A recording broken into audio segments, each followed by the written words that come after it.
Batuk, sakit tenggorokan, sesak napas, coba deh minum ramuan ini.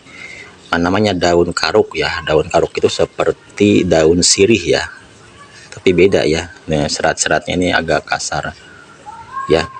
Daun karuk ini sangat bermanfaat sekali ya bagi yang sedang apa sih namanya, yang sedang batuk ya, batuk berdahak, batuk kering, sesak napas, boleh dikonsumsi. Caranya cukup ambil 7 sampai 9 lembar daun karuk ini, kemudian dicuci bersih, lalu direbus dengan 3 gelas air ya. Sisakan 2 gelas air, diminum pagi dan sore ya. Selama 3 hari atau 4 hari ya, harus konsisten ya.